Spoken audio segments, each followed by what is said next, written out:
Dottore Contino, un consuntivo dell'attività teatrale che si è avuto con l'inaugurazione al Teatro dell'Efebo?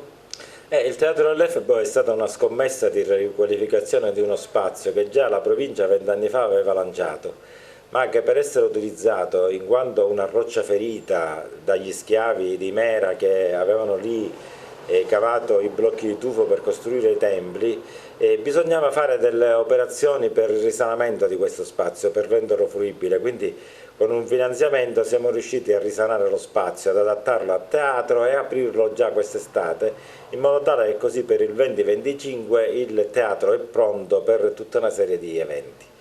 L'obiettivo però, come dicevamo, così come per il porto di Acragas che abbiamo presentato qualche mese fa, è turistico, cioè puntiamo principalmente a fare di questo spazio uno spazio di servizi per i turisti, in quanto abbiamo l'esclusività della Cava dei Templi che diventa teatro, la presenza di questi ipogei che possono essere visitati e utili per mostre e convegni e quindi la possibilità di incrementare l'offerta turistica, di destinare delle produzioni teatrali per i turisti e fare in modo che così aumenti la permanenza media del nostro territorio che non può che puntare a un incremento dell'economia turistica.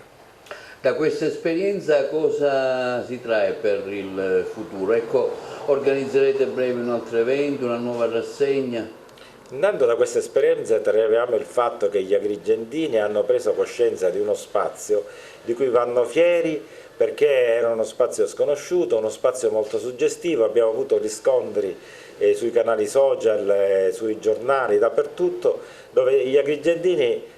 diventano consapevoli di spazi che non conoscevano e che sono utili per il nostro sviluppo. Questo è, diciamo, l'obiettivo fondamentale che abbiamo centrato. Dopodiché nel futuro prossimo, immediato, lavoreremo a delle produzioni nuove che possono essere offerte a turisti e soprattutto che siano